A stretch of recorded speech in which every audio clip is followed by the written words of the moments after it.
Então, eu sempre tive um desejo no meu coração de ser fiel a Deus. Desde que eu conheci a mensagem adventista, né? E a mensagem que veio junto de reformas, reforma de tudo. E eu sempre falava para Deus, eu quero obedecer, eu quero ser fiel, eu quero fazer as coisas que agradam a Deus. Então, há 17 anos atrás, quando uns amigos vieram de São Paulo para aqui para Minas, eles vieram para o campo e eles trouxeram essa mensagem. Aí, conhecendo essa mensagem, com pouca luz que a gente tinha, a gente já comprou uma terra, né? Conheceu e comprou. Conhecemos a mensagem e já compramos. Aí foi tão interessante que o senhor que vendeu pra gente, ele dividiu pra gente. A gente podia pagar ele por mês, R$ 1.000 por mês até terminar de pagar. Então eu achei que isso para nós foi uma bênção no momento. E a gente ficou muito feliz com essa situação. Mas e como é que era essa terra? Você comprou e já foi morar na terra? Como que foi? Não, a gente não veio morar, né, Peter? Porque a gente, na realidade, na terra que a gente comprou, não tinha nada. A gente não tinha água, sabe? A casa era só um esqueleto, tinha a parede, o telhado, não tinha nada. O chão de terra, não tinha portas, janela, não tinha tinha luz, luz. nada, nada, não tinha nada. Então vocês compraram assim, sem ter se informado antes de como seria um sítio ideal? Isso, a gente comprou achando que estava obedecendo a Deus. E você sabe que Deus teve misericórdia da gente, ainda cuidou de nós nesse sentido? O que aconteceu, Tereza? Aconteceu o seguinte, nós não tínhamos dinheiro para terminar essa casa, porque a gente estava terminando de pagar ainda, né, toda a terra. Aí o tempo foi passaram-se 17 anos. 17 anos desde que vocês conheceram a mensagem pela primeira vez, até vocês realmente começarem a investir no sítio. Sim, 17 anos. Mesmo assim, a gente ainda não tinha dinheiro. Aí uns amigos convidaram a gente para ir para um congresso que falava sobre vida no campo. Aí a gente foi. E esse congresso foi muito interessante, porque a gente aprendeu muita coisa. E lá eu conversei também com um senhor que me falou umas verdades. Que eu falava para ele assim, eu sou comportora, eu tenho que morar na cidade, né, para mim levar mensagem. Ele falou, não, você tem que morar no campo, porque Deus disse que é para morar no campo. E de lá do campo você leva a mensagem. Uau! Quando eu ouvi isso, sabe, foi assim como se fosse, sabe, um soco no estômago, assim? Ficou geladinha a minha barriga e eu falei assim, nossa, eu preciso obedecer a Deus. Agora eu tenho que me posicionar, eu tenho que tomar uma decisão, Aquela né? terrinha que eu comprei tem que me Isso, servir agora. isso. E o que aconteceu? Você disse que Aí não eu tinha dinheiro? voltei para casa, encaixotei as coisas, coloquei tudo na caixa, na sala, ficou 3 anos encaixotado. Uau! Todo mundo que chegava em casa falava, você vai mudar? Vou.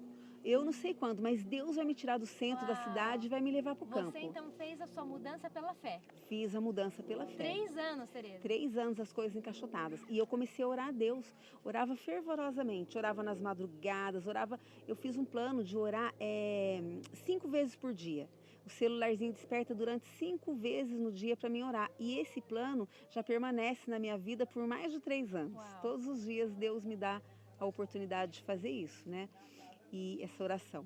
E o que aconteceu no final desses 3 anos? Então, olha o que aconteceu. Eu tinha guardado um dinheiro, era um dinheiro que eu guardava assim, ó, de férias, 13º, PIS, todo o dinheiro que eu recebia extra do emprego que eu tinha anteriormente, que eu trabalhei numa empresa há 22 anos, durante esses 22 anos eu fui guardando esse dinheiro, sabe? Eu não gastava para nada, eu ia guardando.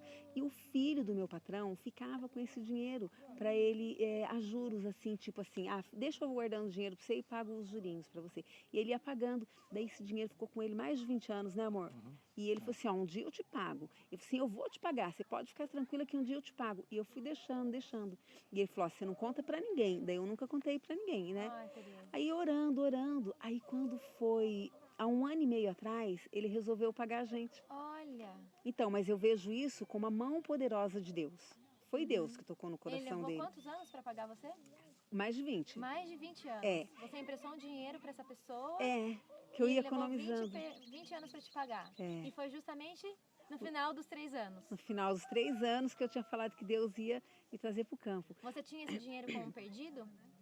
Olha, na realidade, como totalmente perdido, eu não tinha. Porque esse rapaz, ele é honesto. Uhum. E eu sabia que ele ia me pagar, mas eu não sabia quando, Uhum. sabe?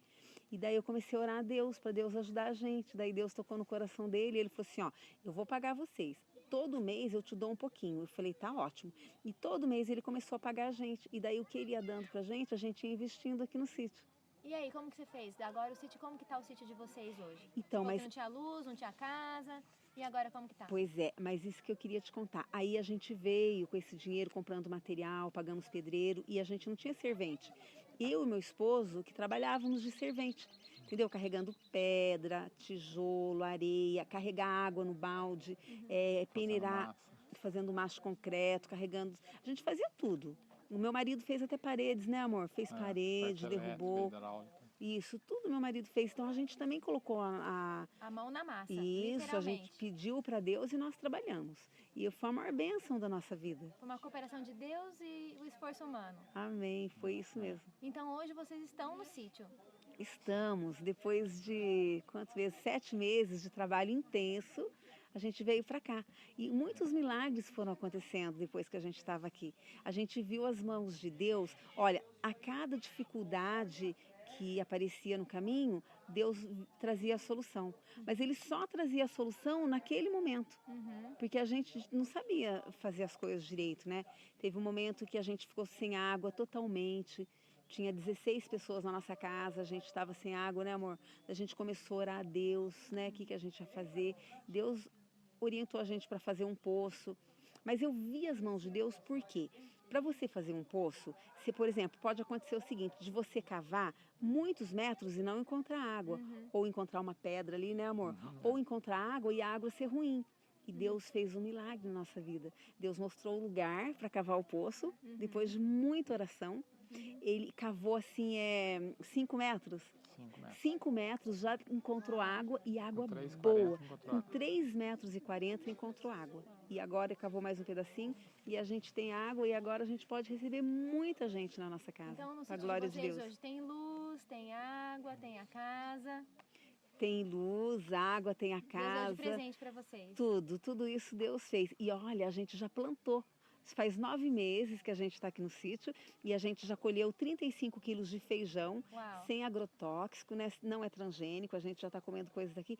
E também a gente colheu muito milho, né, amor? É. Que a gente fez farinha, fubá. Olha só. A gente já está até vendendo para as pessoas, né? Olha Tudo que joia. orgânico e já está usufruindo. Muito bem. Então, Tereza, você podia, e Peter, vocês podiam contar pra gente, então, nesses 9 meses que vocês estão no sítio, o que é que mudou na vida de vocês? Vida espiritual e vida familiar. O que de positivo teve nessa mudança? Eu fico muito feliz de estar aqui no sítio, porque assim a gente vai dormir mais cedo, né? E a gente passa mais tempo estudando a Bíblia, o espírito de profecia. Inclusive, eu gosto de levantar às 4, 5 horas da manhã no máximo, para passar com Deus umas 2, 3 horas, né, amor? É. Lendo a Bíblia, o espírito de profecia, a lição da escola sabatina, os comentários da irmã White, né? E isso é muito Então, importante. você tem mais tempo para Devocional. estudar a Bíblia, a Bíblia e estar com Deus no sítio. Você sente Isso, isso? Mesmo sendo sinto. comportora na cidade, no campo você sente que você tem mais tempo para Deus. Muito mais tempo. Muito mais tempo. E outra coisa, tem o silêncio. E uma coisa que eu sou eternamente grata a Deus, lá na cidade onde eu morava, no centro, lá passava muito carro na nossa rua, era muito barulho a noite toda, de dia, e muita fumaça entrava lá dentro. O pessoal passava fumando na rua, entrava fumaça dentro da nossa casa. E aqui é uma bênção. Ar puro. Ar puro, não tem fumaça de carro, não tem fumaça de cigarro, não tem nada. Gente, eu agradeço tanto a Deus por isso. Então, como que é a rotina de vocês hoje? Já sei que vocês acordam cedo, 4, 5 da manhã. E depois, o que vocês fazem? Então, aí a gente, depois que a gente passa tempo com Deus, né, individual, a gente passa tempo com Deus nós dois juntos, aí a gente tem o nosso serviço, né? Eu tenho que aguar as plantas, o Peter vai roçar, e quando ele roça eu vou com o rastelo tudo, a gente junta, Enche uma guarda cerca. isso, arruma cerca, né, amor? A gente guarda esse capim para depois ele virar o esterco orgânico para a gente pôr nas plantinhas e fazemos a porteira do sítio, né, amor? Então vocês ficam envolvidos na vida campestre Na vida mesmo. campestre, é. Agora uma pergunta que as pessoas sempre têm em mente quando ouvem relatos de pessoas que foram para o campo é como que elas vivem para se manter financeiramente? Como que elas fazem para se manter financeiramente? Vocês, o que vocês estão fazendo para se manter financeiramente?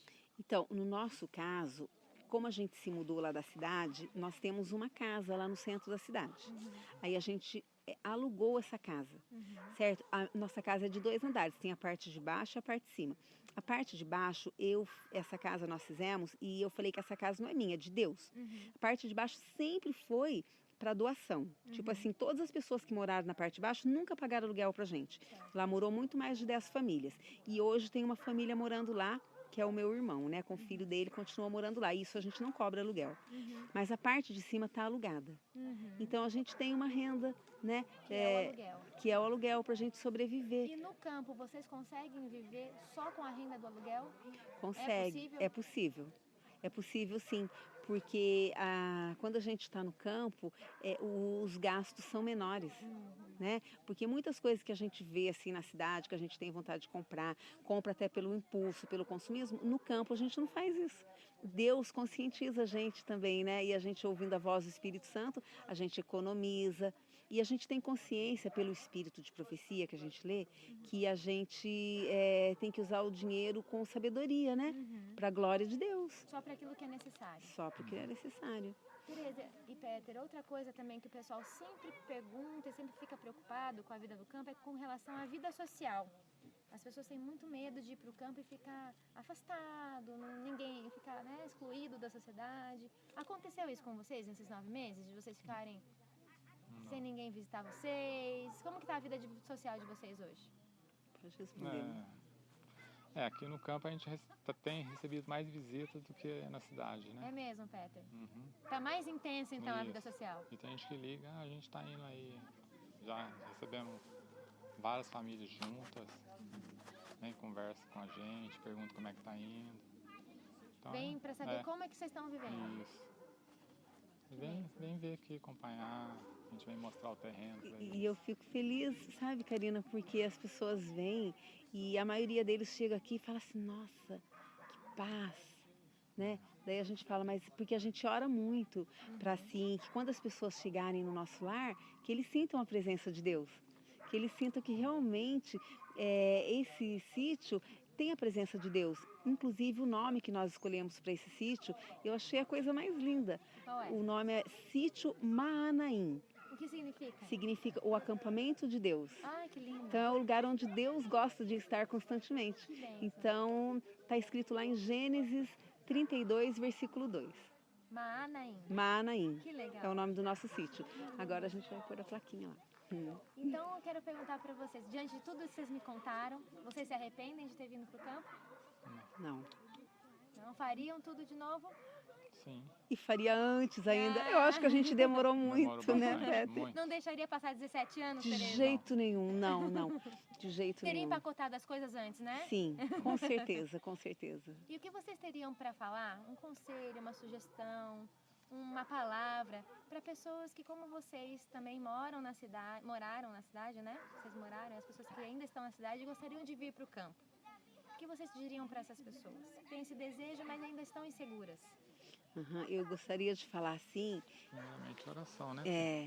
professor, A orientação de Deus, né? Orar bastante com relação nesse sentido, né? Que tá perguntando. isso. E tomar algumas atitudes, né? Sempre a oração, sempre cada atitude. Uma oração é pedir a orientação de Deus, né? Ver se vai naquele sentido mesmo. Oração, então, é o primeiro passo. Isso. Então, eu só quero complementar o que meu esposo disse. Primeira coisa é orar e segundo é tomar a decisão, sabe? Orou e confia em Deus e não ter medo. Pode ir mesmo confiando em Deus, porque quando Deus fala, Ele nos dá as bênçãos e a proteção. né? A gente tem que confiar verdadeiramente em Deus. Às vezes a gente confia nas coisas do mundo e não deposita aquela confiança que deveria depositar em Deus. Então a gente também veio muito pela fé, porque nós ouvimos muito assim, mas vocês vão sobreviver de quê? Isso é loucura. Olha, antes da gente vir aqui pro sítio, a gente ouviu um monte de empecilhos. Tinha dias que eu ficava tão triste que eu me ajoelhava e falava, Senhor, eu quero entregar nas tuas mãos a minha tristeza. O Senhor ouviu o que eu acabei de ouvir? As pessoas falavam assim, não vai para lá não, lá tem cobra, lá tem, como é que chama? Lá tem onça, lá tem... Eu falava assim, não, mas eu confio em Deus. Deus fechou a boca dos leões, Deus pode fazer tudo por nós. Amém. Então eu aconselho as pessoas a confiarem em Deus plenamente, mas só que elas têm que dar o passo, colocar o pé na água que o mar vai se abrir, que nem aconteceu com a gente. Ô Tereza, e para aquelas mulheres que têm medo de cobra, de aranha, de ladrão no sítio, aconteceu isso com você? Você teve esse medo? Eu tive medo. E o que aconteceu nesses Olha, 9 meses? no primeiro dia, quando a gente veio aqui pro sítio, eu não abri a janela, né? O primeiro dia. Então, quando foi umas 3 horas da manhã, a gente ouviu um barulhão em volta da casa. Eu falei pro meu esposo, estamos sendo assaltados. Peguei uma lanterna, saí de um lado da casa e falei para ele, pega outra. Ele saiu do outro lado da casa. A hora que a gente chegou no fundo da casa, era um cavalo que tinha passado correndo lá. Você acha? E daí, conta, amor, eu não abri as janelas antes, né? Quando a gente estava aqui, hoje não, hoje eu abro as janelas. Eu saio da casa 3 horas da manhã, vou no quintal, olho para o céu, para as estrelas, agradeço a Deus, sabe? Passou o medo. Passou. E eu sou grata a Deus, eternamente grata, porque Deus trouxe a gente para o campo para a gente depender dele. E eu vejo que a cada segundo na nossa vida é de dependência, porque nós tivemos um problema, posso contar rapidinho? Pode, Tereza. Nós tivemos um problema aqui no sítio, que o meu esposo foi fazer... Foi limpar, assim, sabe os matinhos seco? Foi limpar. Aí foi queimar só aquele matinho. Daí uma brasinha escapou, né? E foi pro outro lado. E aí pegou fogo no nosso sítio. Sabe, queimou quase a metade. Mas só que quando eu vi aquele fogo subindo e o meu esposo me chamou, eu falei assim, vamos apagar o fogo. Primeira coisa que eu fiz foi ajoelhar e pedir para Deus. Falei, Senhor, que o Senhor tenha misericórdia de nós nesse momento, envie os teus anjos, que o Senhor possa apagar esse fogo para nós. Porque, Senhor, primeiro, eu não quero prejudicar nenhum vizinho. Eu não quero que aconteça nada com os animais dos vizinhos, que eles tenham algumas vacas. E falei para Deus assim, Senhor, eu quero ser um bom testemunho aqui. Eu peço para o Senhor misericórdia. E Deus enviou os anjos dele para apagar o fogo para a gente. Né, amor? Aconteceu um milagre. Então, eu agradeço muito a Deus. Apagou. Sem vocês precisarem... Não tinha o que a gente fazer. O fogo é incontrolável. Então aconteceu um milagre, né? E Deus apagou o fogo pra gente. Então, testemunha de que Deus está acampado aqui mesmo, né? Amém, amém. Glória a Deus por isso. Então, o seu conselho é que as mulheres que têm medo de ladrão, cobra, aranha, podem vir com medo assim mesmo, que Deus vai tirar. Deus tira. E outra coisa, o meu esposo estava roçando aqui e ele encontrou 3 cobras, né, amor? Ele encontrou 2 aqui pra cima e uma aqui embaixo. 3 cobras. E quando isso começou a acontecer, a primeira coisa que eu fiz foi ajoelhar e falar para Deus, Senhor, o Senhor é o Deus que tudo pode fazer. Eu quero pedir para o Senhor um milagre, para o Senhor tirar as cobras aqui da nossa região e o Senhor mandar ela para outros lugares que não venha prejudicar a gente. E comecei a pedir para Deus libertação, livramento. E assim como Deus livrou as pessoas lá no deserto, né? E Deus está livrando a gente também. As cobras sumiram. Olha só. Então eu agradeço a Deus por isso. O conselho é orar e confiar e tomar a decisão. Fazer a entrega completa. Amém. Não tem medo. Deus possa abençoar vocês, viu? Continuar abençoando você, Tereza, você, Peter. Vocês possam continuar firmes nesse propósito de honrar a Deus em tudo. Amém. Obrigada. Amém. A gente agradece a Deus.